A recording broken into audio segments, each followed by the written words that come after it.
김종대의 돈 권력 분사 시간입니다.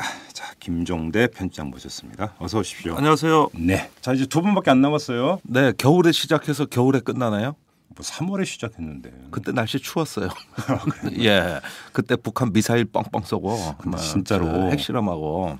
옛날에 저희 어릴 때는 3월이면 그래도 이제 봄 기운이 좀 있었잖아요. 예, 그렇죠. 근데 요즘 뭐 3월 오면 계속 겨울이니까. 그렇죠. 예, 이 추위가 끝이 기니까 앞으로 또 내년 3월까지 갈 일이 창창합니다. 예.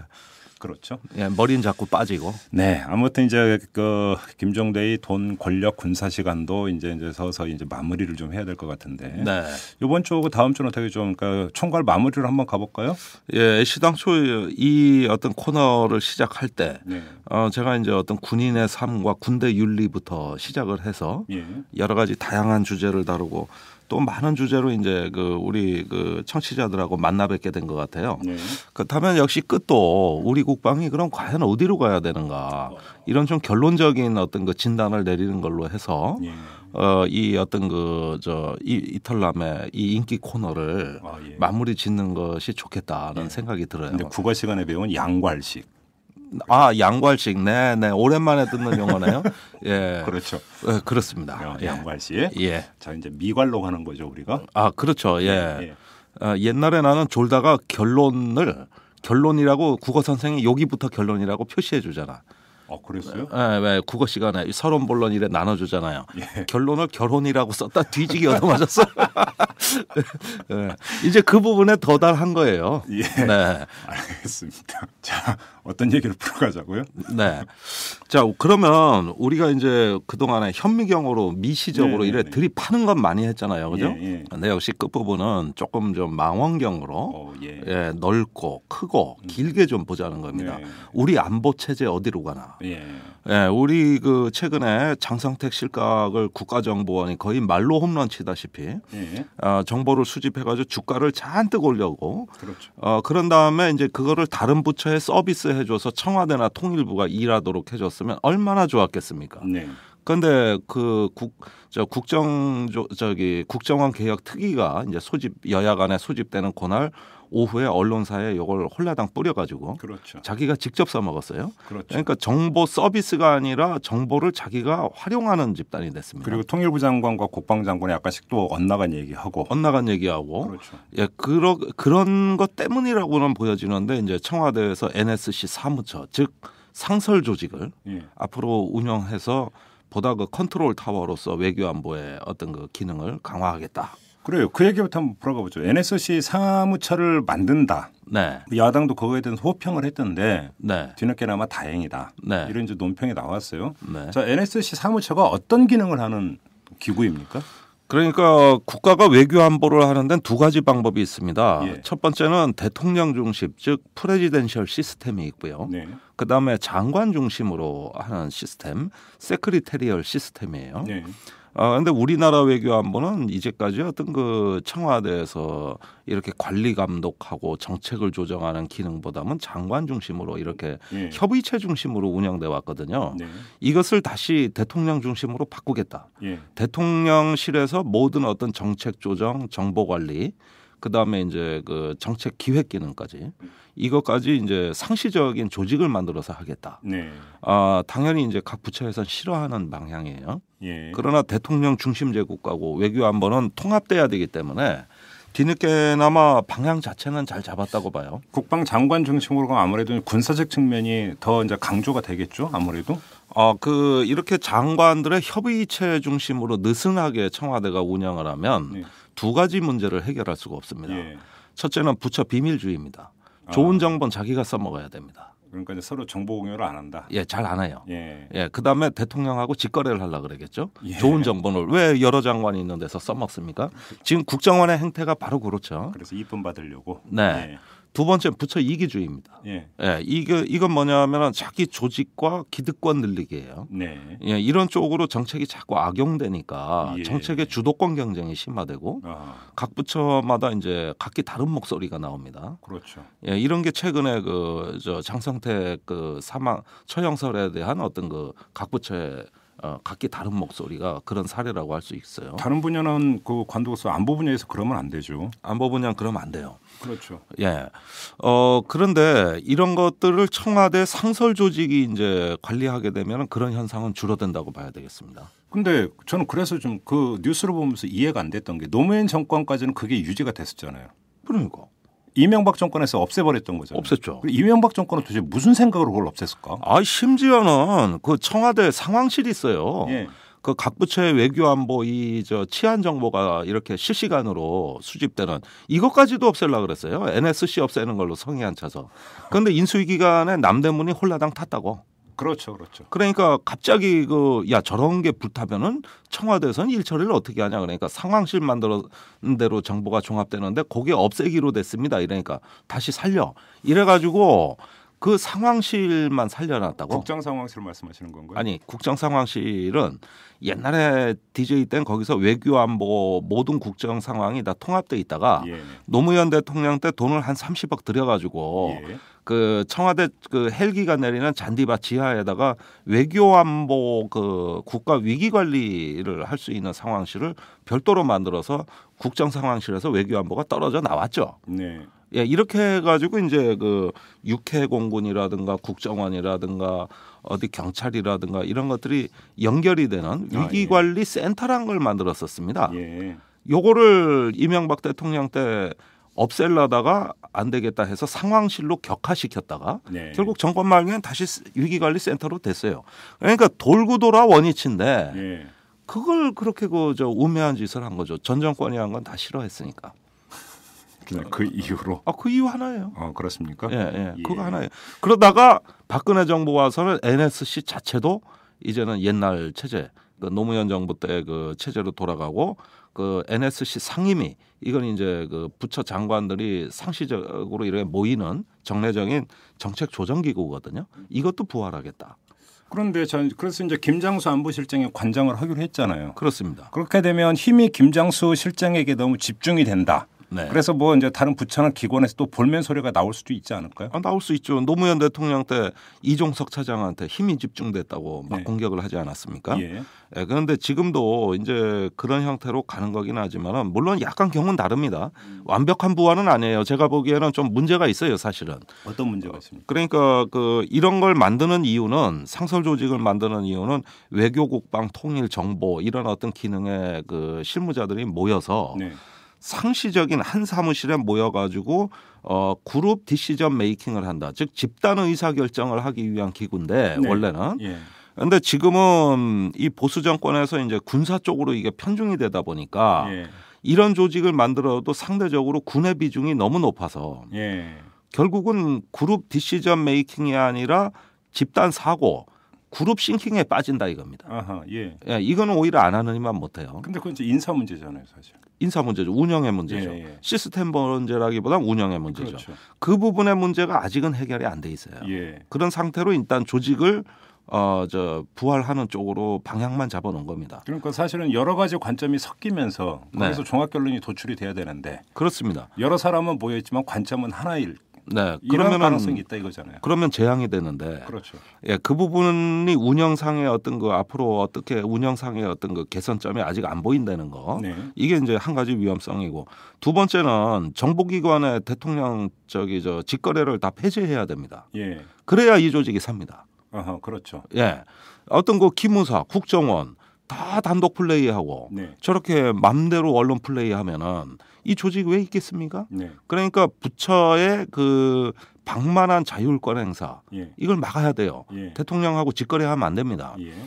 이런 것들이 노무현 대통령 때는 다 돼 있었다고요. 예. 예, 그런데 이번에 그런 부분까지도 다 전제로 해소된 거냐 예. 이런 부분이고 예. 세 번째로 이게 생긴 이유는 박근혜 대통령 생각이에요. 박근혜 대통령의 직접 판단입니다. 예. 왜 그러냐? 그 천안함 사건이 이제 3년 전에 나고 그 뒤에 한동안 이명박 정부가 거의 패닉 상태였어요. 이 사건을 어떻게 관리해야 될지 몰랐어요. 그래서 지방선거 진 겁니다. 그런데 그때 박근혜 대통령이 사석에서 가장 많이 했던 얘기가 이명박 대통령의 위기관리 안보 능력을 굉장히 부정적으로 바라보면서 그 이유 중에 하나가 안보에 식견이 부족한 대통령이 저 NSC 조직 해체한 게 바로 대표적인 거 아니냐. 그 말을 계속 해왔어요. 예. 그 말을 계속 담고서 있었던 터에 기존에 이런 장성택 사건이 터지고 안보실 기능만 가지고도 자기 대통령 위주의 어떤 외교 안보가 미흡하다고 보면 옛날에 자기가 갖고 있던 그 생각대로 한 겁니다. 네. 그게 바로 이번에 사무처 부활이에요. 그 오늘 시스템에 초점을 맞춰서 이야기를 하니까 자 그래서 NSC 사무처도 만들어졌고 했는데 네. 그러면 그러니까 그 기구는 있지만 네. 실제 작동이 그렇게 되느냐는 또 별개의 문제잖아요. 그렇습니다. 기구가 있다는 것은 예. 다양한 의견과 다양한 전문성이 네. 골고루 참여해가지고 각기 자기의 어떤 전문성이 발휘될 수 있도록 하는 시스템. 이것만이 외교안보에서 유용한 겁니다. 네. 그러지 않고 저기 집단 사고를 불러일으키면 더 위험해지는데 대표적으로 케네디 대통령 때 그 1961년에 쿠바의 해안을 CIA가 양성한 게릴라를 침투시켰다가 몰살을 당한 적이 있어요. 3,000명이 전멸했어요. 오, 예. 그런데 그 무모한 작전을 결정할 때 케네디 행정부의 그 외교안보의 핵심 인사 6명이 전부 하버드대 선후배였다는 거 아닙니까? 예. 그러니까 너무 동질화된 집단이 의사결정을 할 때는 반대 목소리가 없다는 거예요. 예. 그걸 바로 그룹 싱킹, 집단 사고라고 하는 거거든요. 그 집단 사고의 문제 외에 네. 그 기구는 있지만 예를 들어서 국정원이라든지 국방부라든지 이런 데서 정보 공유를 예를 들어서 제대로 안 한다든지 네. 이렇게 돼 버리면 네. 그 기구가 사실은 그냥 공중에 붕 떠 있는 기구가 될 수도 있잖아요. 이럴 그렇습니다. 가능성은 없겠습니까? 있습니다. 물론 노무현 대통령 때도 그런 문제점이 많았어요. 예. 그런데 강력한 권한으로 결국은 조정을 했지만 예. 지금의 문제는 뭐냐면은 오히려 어떤 그 군 쪽으로 너무 정보의 어떤 편식이 우려된다는 겁니다. 네. 이러다 보면 군 쪽의 정보는 대부분 뭐냐면은 조작을 한다기보다는 네. 특정한 사실을 선택한다는 거죠. 그렇죠. 예, 그렇다면은 지금 북한에 대해서 우리가 최근에 나온 뉴스만 보더라도 지금 북한의 위협을 굉장히 상향 평가하는 쪽으로 일제히 이 정부의 정책이 조정되고 있습니다. 그렇죠. 한동안 북한은 전면전 위협이 없다고 얘기했어요. 재래식 전면전 위협은 없다. 국지전 위협밖에 없다. 이랬는데 당장 이번 달에 나온 보수 월간지들이라든지 시사 잡지들을 가만히 관찰하면 재밌는 게 북한이 재래식 전면전을 준비한 것이 지금 아주 최고의 결정적 순간에 이르렀고 이것으로 인해 가지고 오히려 전면전 가능성이 더 높아졌다. 핵과 미사일이 있기 때문에 그걸로 협박해서 대규모 군대로 밀고 내려온다. 이 기사가 지금 굉장히 많이 확산되고 청와대에도 그런 바뀐 정보가 보고가 됐습니다. 그 뒤에 이제 언론 플레이를 하는 집단이 있다 이런 말씀이십니까? 그럼요. 이건 군이 하는 거예요. 네. 그러니까 군이 이제 정치 개입을 하잖아요. 사이버사 뭐 이런 것들이 나오고 있지 않습니까? 예. 그것의 동전의 다른 한 면은 북한에 대한 어떤 공포 조장, 네. 위협 상향 평가예요. 네. 항상 공안 통치를 할 때 그 우리나라 역대 독재 정권의 특징은 북한의 위협에 대한 상향 조정하고 불가분의 관계에 있었습니다. 그것은 뭐 우리가 유신 때도 경험했고 전두환 50 때도 경험한 거고 여러 번 경험을 한 건데 이 공안적인 성격을 강화하면서 이 사람들이 매달릴 수 있는 정당성은 북한밖에 없어요. 그러니까 뭐 상향 조정이라는 점잖은 표현을 쓰셨지만 네. 과장이잖아요, 과장. 과장이죠. 상당히 많은 부분이 과장이죠. 예. 예, 심지어 그 얼마 전에 국방부 정보본부장이 북한하고 1대1로 싸우면 진다 그랬어요. 그렇습니까? 네. 미군 없이 우리가 1대1로 북한하고 싸움 친다. 국회 네. 정보위에서 일어난 일 아닙니까? 예. 근데 그 사람 농담으로 한 게 아니라는 겁니다. 실제로 최근에 그런 쪽으로 정보가 다 조장되고 맞춰졌어요. 예. 그럼으로써 이제 북한이 그 유사시에 군의 재배치 없이 즉각 그 전면전을 일으킬 수 있는 어떤 그 태세가 1층 강화됐고 이제 곧 2월까지 이제 북한군 동계 훈련이 진행됩니다. 네. 이때가 위협의 최고조라고 보고 예. 김관진 장관은 1월부터 3월 사이에 북한이 도발할 위험이 높다 그랬고 네. 마침 뭐 북한 도발하라고 기우제 지내는 것 같았고 예. 이러다 보니까 맨날 도발을 한다고 아주 그냥 노래를 부르지 않습니까? 네. 그러면서 단순히 북한의 의도만이 아니라 능력 자체가 총체적으로 강화돼서 이제 한동안 국지전으로 관심을 우리가 쏟았지만 사실은 전면전이다. 예. 이런 쪽으로 다 되돌았었어요. 그러니까 사실은 그 그런 뉴스가 참 많이 나왔었죠. 옛날에 뭐 그 북한의 탱크 수와 우리의 탱크 수 비교, 뭐 북한의 전투기와 우리의 전투기 비교, 네. 그러니까 병력 수와 병력 수의 비교. 네. 그래서 다 우리가 열세다. 네. 이런 보도 옛날에 상당히 많았잖아요. 지금도 그래요. 그러니까. 예, 지금도 똑같아요. 20년 전이나 지금이나 예. 열세가 줄어든 게 아니라 열세가 더 벌어졌어. 그동안 그 국방부에 다 어디다 쓴 거야 그러면? 떡 싸먹었나 보죠. 그러니까 저기 어떻게 된 게 남북 군사력 격차가 줄어들지 않고 벌어져? 그러니까요. 아니 핵미사일 빼고도 예. 그거 빼고도 그렇다니까. 재래식 무기만 갖고 해도. 예. 어? 아니 그 북한은 굶어 죽는다고 하는데. 굶어 죽는다는데. 어? 그러니까 참으로 할 수 없는 노릇입니다. 네. 그런데 지난 20년간 예. 북한이 신형 전투기, 신형 함정을 도입한 사례가 없어? 그러니까요. 네. 뭐 4대인가 늘은 걸로는 시프리 영감에 나와요. 예. 그거 갖고 도입이라고 얘기할 수 없습니다. 20년 동안. 예. 적어도 90년대 초에 경제난 이후로 값비싼 무기를 북한이 사들인 적이 없거든요. 그런데 어떻게 군사력 격차는 더 벌어져? 그러니까. 나 참고 환장하겠대나 그거. 그걸 어떻게 이해를 해야 돼요? 그냥 과장이다. 그러니까 약간의 배치만 바꿔도 예를 들어 산 앞에 있던 포가 산 뒤로만 가도 네. 은폐가 더 돼가지고 위협이 증가한 것이고 예, 또 후방에 이제 기계화 군단이 네. 전방에 그 보병 군단하고 합쳐진 것만 해도 이것도 이제 전면전 그 공격 신호라는 걸로 해석을 하는 거죠. 그러니까 약간만 변화라도 우리가 거의 그 뭐 천문학적인 예산으로 대비하다 보면은 북한의 의도가 남한에 잘 관철되는 거죠. 이게 바로 심리전입니다. 예. 북한이 공포 조장을 하는 것을 우리가 200% 300% 뻥튀겨서 받아들이잖아요. 예. 그럼 심리전을 해야 되는 당사자는 북한이 아니라 우리입니다. 저기 심리전을 하기도 전에 우리가 심리전에 걸렸던 거 아닙니까? 아하. 오, 좋은 말씀이시네. 네. 그러니까 그 심리전을 하는 당사자들이 스스로의 심리전에 먼저 걸려들고 있다는 거예요. 그러니 북한한테 무슨 심리전이 됩니까? 냉철하게 봐야 심리전이 되지. 알겠습니다. 지금 이제 우리 안보 시스템 이야기를 하고 있는데 NSC 사무처 부활 부분이 하나가 있고 또 한 가지는 이 안보 시스템에 진짜로 음험한 정치 논리가 스며들었을 때 그게 어떻게 망가지느냐. 네. 이 문제도 있지 않습니까? 그 대표적인 그렇습니다. 예가 군 사이버 사령부라고 봐야 되는 거고. 네. 이 문제는 어떻게 봐야 되겠습니까? 자, 지금 말도 안 되는 발표를 해서 그 심리전 단장 그 상급 공무원하고 밑에서 그 저기 뭐냐 요원들이 일탈을 했다는 거 아니야, 그죠? 소규모 일탈이 있었다는 거 아닙니까, 그죠? 예. 그리고 저기 정치 개입 글은 올렸으나 대선 개입은 안 했다는 거 아닙니까, 그죠? 예. 술은 먹고 차는 탔으나 음주운전은 아니라는 거 아니야, 그죠? 자, 이런 식의 보면은 우리가 이런 어떤 군사 업무라는 거는 높은 전문성, 그죠? 거기에서 어떤 객관적이고 중립적이고 참으로 합리적인 어떤 그 판단이 나올 수 있는 게 결국 전쟁에서 이기는 군사 집단인데 지금 그 군의 행태라는 걸 보면은 이게 정치화되고 권력화돼서 그럼으로써 어떤 그 점점 어떤 객관적 현실과 괴리되면서 그 상대가 마구마구 국민들로 확산이 되고 있어요. 여기엔 이런 논리가 있습니다. 제가 일전에 어떤 종북 프레임에 대해서도 설명을 드렸지만은 한 가지 추가로 설명을 드리자면 북한이 전면전을 어떻게 일으키느냐. 남한의 종북 세력과 후방에 침투한 북한 특수부대가 서로 연대를 해가지고 우리 사회를 일대 마비와 혼란으로 치닫게 하고 그러면서 우리 국군의 방위 능력이 약화된 틈을 타서 북한의 재래식 군사력이 다 밀고 내려온다. 최근에 군이 내놓은 시나리오는 이거예요. 아, 그런 겁니까? 예, 이거예요.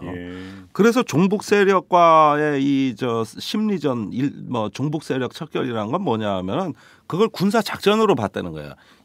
이것을 해야만 유사시에 국군의 방위력이 유지된다. 여기까지가 후방을 튼튼히 한다 이런 개념이군요. 그렇죠.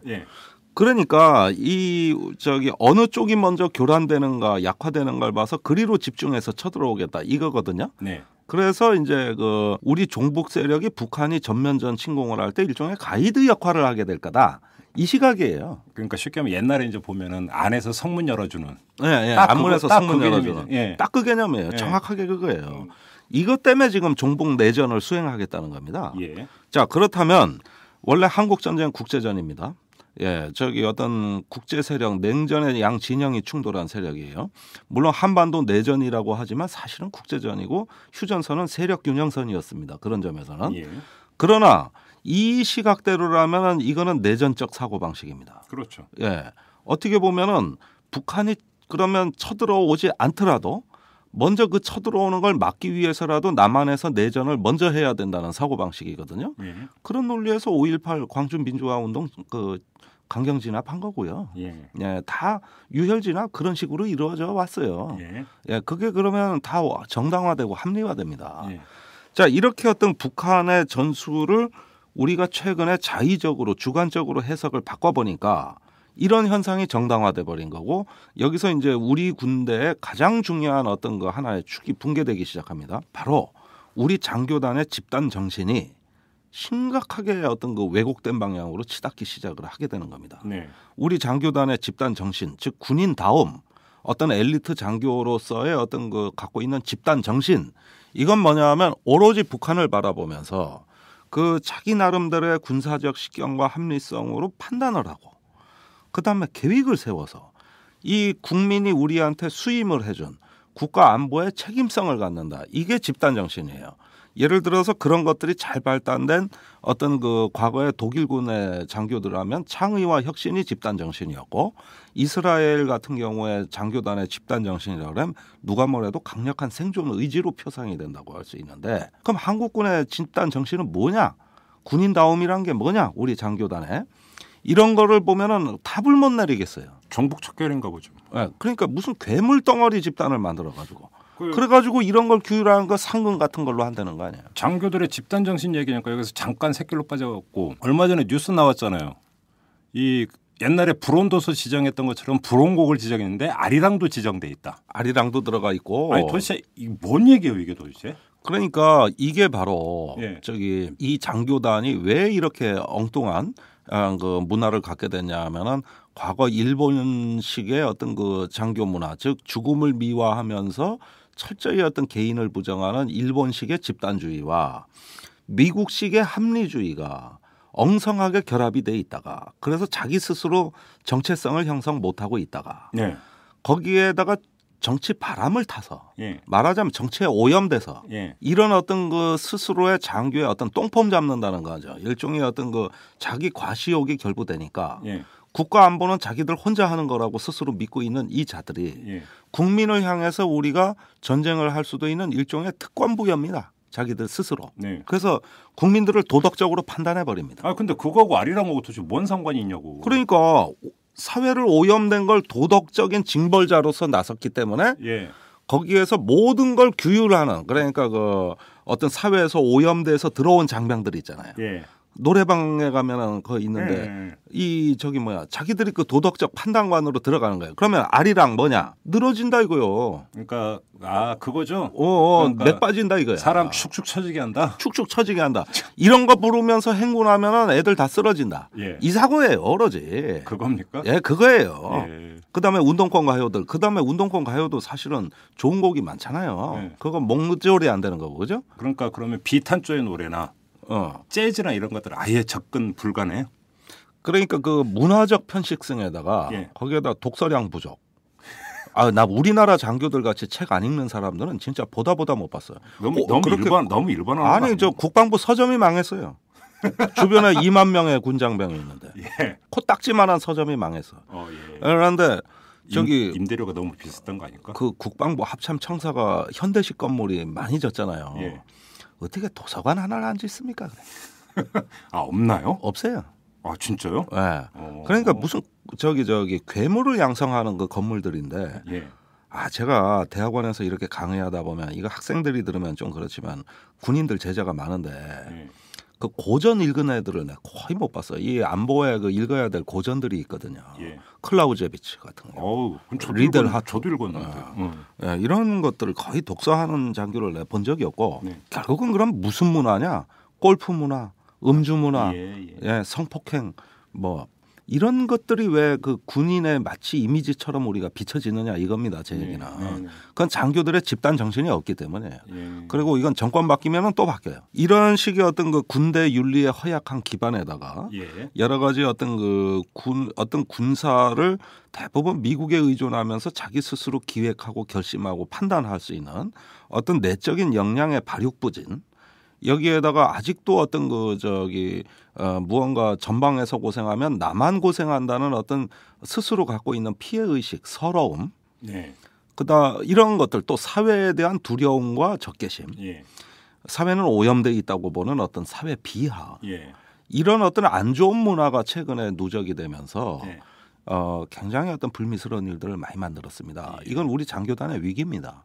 제가 보기엔 이러다가 이 집단은 전국에서 제일 똑똑한 애들 뽑아가지고 제일 이상한 애들 만들고 있어요 지금. 저는 김종대 편장의 말씀을 듣다가 이제 계속 그런 생각을 여러 번 했었는데 과거 하나회가 있을 때 정치 군인들의 문제가 상당히 심각하지 않았습니까? 네. 근데 이제 하나회가 척결이 되면서 정치 군인의 문제는 상당 부분이 해소가 됐다 이렇게 알고 있었는데 네. 김종대 편장의 말씀을 듣다 보면 정치 군인이 부활하는 거 아니냐. 라는 생각을 하게 되는데 이 점을 좀 깨끗하게 좀 정리를 해 주십시오. 그러니까 그렇게 해석을 해도 되는 겁니까 뭡니까? 그런데 같은 정치화라고 하는 점에선 같지만 네. 과거의 어떤 사조직은 하나의 그 사조직 자체가 권력의 줄기세포였어요. 이익 집단이었죠. 예, 그래서 정상적 계통을 초월해서 그죠?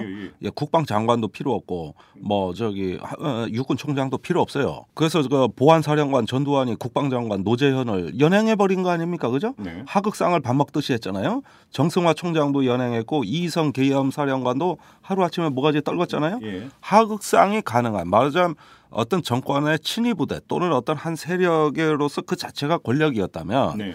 지금의 정치화는 뭐냐면은 그러한 어떤 그 권력의 해바라기처럼 지향성을 보인다. 네. 이 자체가 권력은 아니지만 예. 그것을 추종하고 줄 선다. 예. 이런 점에서는 과거의 사조직만한 권력이 없으나 그러나 그런 어떤 정치 지향성을 갖고 있다는 점에서 정치화된 장교단. 예. 이것을 양산한 거죠. 그것을 하는 어떤 방법은 진급과 보직 그 경쟁인데 진급은 경쟁이고 보직은 전쟁이라 그래요. 예. 어떤 좋은 자리를 가느냐가 곧 진급이니까. 예. 이런 것에서 이제 어떤 거의 진급의 노예가 된 그 상황에서 경쟁에 내몰리니까 정치에 관심을 갖게 되고. 그러면서 줄 세우고 싶어하는 정치 권력에 줄 서고 싶어하는 군인이 부응한다면 그 자체는 하나의 정치적 현상으로서 정치 장교. 예. 이런 오염된 장교. 이런 거로 보여지는 거죠. 이거는 계급이 높아질수록 오염도가 심해요. 알겠습니다. 지금 오늘 이제 그 안보 시스템에 대해서 이제 그 두 가지 축을 가지고 짚어봤는데, 자 그러면 해결책은 그 전에도 이제 말씀드린 문민 통제 이겁니까? 그건데요. 전 지구상에 지도자가 군복을 입는 가다피라든가 북한이라든가 이런 나라 빼고, 예. 그래도 좀 민주주의가 굴러가는 국가 중에. 예. 오전에 합참의장이 군복 벗는 이임식, 오후에 국방장관 취임식, 그 걸리는 시간 단 20분. 예. 이런 나라가 전 세계에 어디 있습니까? 예. 아니 솔직히 까놓고 얘기합시다. 예. 전 세계에 딱 한 나라입니다. 사우스 코리아. 예. 이런 나라가 전 세계에 어디 있습니까 도대체. 예. 그러니까 군의 그 잘못된 사고방식, 잘못된 어떤 그 문화를 어떤 문민 관료가 그걸 통제를 해줘야 되는데 네. 통제를 해주는 게 아니라 부추겨. 예. 지도 그 한패니까. 예. 결국 우리는 국방부의 기능이 잘못 설정됐기 때문에요. 예. 국방부는 국민을 대리해서 군을 통제하는 데가 국방부입니다. 예, 그렇죠. 이런 걸 국방부라고 하는 겁니다. 그런데 우리 국방부는 군을 대리해서 군을 대표해서 국민을 향해 가지고 맞서는 집단이 되어버렸어요. 거꾸로 됐단 말입니다. 이게 그게 바로 어떤 민주국가의 국방부가 아니거든요. 우리 그 국방부 직원들은 국방부가 뭐 하는 데인지 지금 모르고 있어요. 네. 거꾸로 된 일을 하니까. 그래서 군국주의와 민주주의의 중간쯤 되는 집단입니다. 이게. 네. 민주주의가 아니에요. 세상에 이런 나라가 없고 전례도 없어요. 도대체 이런 나라가 어디 있습니까? 결국은 이제 쭉 가다 보니까 문제는 철학과 인사로 귀착이 되네요. 그러니까 아까 NSC 사무처 이야기를 하면서도 기구를 네. 만들었어도 결국은 집단의식이 거기서 작동이 된다면 그럼 큰 의미가 없다라고 말씀하신 것도 네. NSC를 구성하는 사람들이 얼마나 그 인사에서 그러니까 견제와 균형이 이루어지느냐의 문제가 있는데 예. 이게 무너졌다는 거 아닙니까? 그렇습니다. 그렇죠. 예. 그다음에 그 국방부 지금 말씀하시면 결국은 그것도 누구를 통해서 그러면 그걸 통제할 것이냐면 인사 문제가 되는 것이고. 그렇습니다. 그렇죠. 예. 결국은 이것은 대통령 철학의 문제잖아요. 그렇습니다. 이건 대통령실부터 국방부 합참 대통령실까지 네. 다 관통되는 문제라고 할 수 있는데 우리가 의사가 보건 정책을 직접 수립하지 않습니다. 네. 교사가 교육 정책을 직접 수립하지 않습니다. 경찰이 치안 정책을 직접 수립하지 않아요. 행정안전부 통제를 받아요. 그다음에 검사가 직접 사법 정책을 수립하지 않습니다. 더군다나 군인이 국방 정책을 직접 수립하면 안 됩니다. 네. 이건 전 세계 금기시된 거예요. 예. 이게 민주주의의 핵심이라고 본 겁니다. 서구는. 예. 그래서 링컨의 유지가 뭡니까? 상비군이 너무 강하면 민주주의가 위협받는다. 그 이후로 미국은 뭐냐면 군인이 직접 국방 정책을 수립하거나 국방 운영을 직접 관장하지 못하도록 다 그 연결고리를 끊어놓은 거예요. 이게 민주주의라고 본 겁니다. 우리는 그게 다 연결돼 있어요. 그러니까 이런 면에서 군이 갖고 있는 특권과 반칙, 그건 뭐냐면 결국은 이상한 괴물 집단, 이상한 장교단을 형성하게 된 것이고 그 직업적 편견이 마구마구 확산이 됐다. 전에도 말씀드렸습니다만은 천문학자는 해성이 충돌해서 지구가 망할 거라고 보고 의사는 전염병이 지구를 멸망할 거라고 보고 또 목사는 신의 징벌로 유황불로 망할 거라고 봅니다. 예. 군인은 언젠가 남북한 전쟁으로 파국이 올 거라고 믿습니다. 이 사고가 잘못된 건 아니지만 네. 그러나 직업적 편견들이에요. 이런 편견으로만 살면은 우리가 살 수가 없어요. 그것을 통제해주고 관리하면서 제자리에 갖다 놓는다. 밖으로 안 나오도록. 이렇게 해주는 게 문민 통제라고 하는 건데 그 기제가 실종된 것이 청와대부터 국방부까지 지배하다 보면 예. 공포 조장을 해서 국민들 겁주기 행태, 심리적인 겁주기 캠페인에 군이 몰입을 한다. 이걸 심리전이라는 이름으로 정당화했다는 거예요. 자, 그러면 제가 마지막으로 한번 이런 가상 질문 한번 드려보겠습니다. 네. 과거 노무현 정부 초기에 법무장관으로 판사 출신의 강금실 씨를 앉혀갖고 난리가 나지 않았습니까? 난리 났죠. 그죠? 네. 어떻게 검사 출신도 아닌 네. 판사 출신은 법무장관을 앉히냐? 네. 기수도 안 맞고. 그렇죠. 네. 뭐 그래서 이제 아예 그 TV 생중계라면서 맞짱 토론까지 벌어진 이런 일이 발생을 했는데 그렇죠. 예. 만약에 국방장관을 말입니다. 스타가 아닌 예. 진짜 말 그대로 순수 민간인을 국방장관에 임명한다. 네. 그럼 군이 어떻게 반응할까요? 물론 그 민간인도 어떤 민간인이냐에 네. 따라서 사회적으로 어느 정도 전문성도 좀 갖추고 또 어떤 리더십도 있고 네. 그런데 그런 좋은 자원이 국방장관이 된다. 네. 국방 엄청 좋아집니다. 아니 엄청 좋아지는 건 둘째치고 군에서 어떻게 반응이 나오겠냐니까. 군에서는 해공군은 찬성, 육군은 반대. 예, 지금 공군은 문민화 하자는 얘기해요. 아 그렇습니까? 예, 육군 치하에서 못 살겠다는 거예요. 아니 실제 그래요. 예. 그래서 균형되고 민주적 운영을 하면은 군내의 소수 세력 환영, 예. 다수 패권 세력 반대 이렇게 됩니까? 예, 이 등식이에요. 그리고 그 다수 패권 세력 즉 육군 패권주의자들이겠죠. 네. 이 사람들은 자기들의 최고 사령관 자리 하나를 뺏기는 거예요. 예. 우리 군대 최고 사령관 자리예요. 그 자리가. 자 그러면 육군 병장 출신인 김종대 편장께서 만약에 국방장관에 임명되신다. 네. 그럼 군에서 반응이 어떨까? 또 쑥스럽게 질문하네. 그러지 않아도 댓글에 그런 얘기 자꾸 나와가지고 그러는데 우선 내가 가면 예.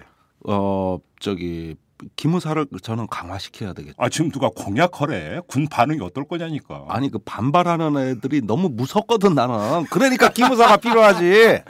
그러니까 기무사를 어떻게 한다고요? 기무사를 빨리 장관이 강화시켜가지고 반대하는 놈들을 때려 잡아야지. 그래야 장관 명이 통하죠. 예. 그 정도로 무섭다니까요. 수십 년 묵은 패권인데 그게 하루아침에 뽑히겠습니까 그게. 야, 그러면 국방장관의 문민화가 이루어진다 하더라도 첩첩산중이다. 첩첩산중이고. 그렇죠. 네. 그런 점에서 우리가 이 군대를 개조하고 재창조해야 됩니다. 네. 그게 뭐냐 하면 국가 안보가 좋아지는 길이에요. 예. 군인들이 그렇게 공포 조장하고 심리적인 겁주기 하면서 국민들 차려 열중시켜 시키겠다는데 네. 그래서 병영국가로 되돌아가고 유신으로 되돌아가겠다는데 그런 상황에서 의도적으로 이렇게 정치적으로 주장된 안보 논리대로 가면 우리나라 안보 붕괴되고 망합니다. 지금 그 짓 하고 있단 말이죠. 이제 마무리를 해야 될 것 같은데 제가 좀 전에 우리 그 김종대 편장께서 국방장관에 임명되시면이라고 하는 질문을 드렸는데 사양을 안 하셨어요. 네. 아니 가정법으로 얘기해놓고 갈 거냐 말 거냐 묻지를 않아놓고 그렇게 하라면 얘기를 하면 쑥스럽지 내가. 알겠습니다. 자 이제 다음 주에 마지막이네요. 네, 다음 주가 500회입니까? 499회입니다. 499회입니까? 김종대 편장께서 나오시는 다음 주 월요일은 네. 499회고 그 다음 날이 500회입니다. 그렇군요. 예. 아무튼 끝까지 이제 저희와 함께 하시기를 부탁드리면서 임종을 지켜보는 느낌이네. 나 참. 어감이 안 좋잖아 지금. 안 좋아. 예. 오래 살아야지. 예, 알겠습니다. 예. 자, 예. 수고하셨습니다. 예, 감사합니다. 여러분은 지금 신만인 클럽 회원 김미연이 후원하는 김종배의 이슈 털어주는 남자를 듣고 계십니다. 박근혜 정권이 어제 민주노총을 침탈을 했습니다. 나름대로는 조기 종결을 하고 싶어서 그런 것 아닌가 이런 분석이 나오고 있습니다만 결과적으로는 오히려 상처에 덫을 내버렸습니다. 오히려 더 장기화 이 계기가 된 것 같은데요. 자, 이것이 정권에게는 상당한 부담이 될 수가 있습니다. 이 부담을 정권 차원에서 털어내는 일이 뭐겠습니까? 그거는 민심에 귀 기울이고 다시 내려놓고 처음부터 다시 시작하는 것 아니겠습니까? 이 민영화에 대한 많은 국민들이 반대하는 이유를 경청을 하고 백지 상태에서 다시 사회적 논의를 시작하는 것, 그것만이 해결책일 것 같습니다. 자, 오늘 방송 여기서 모두 마무리하도록 하겠습니다. 여러분 고맙습니다.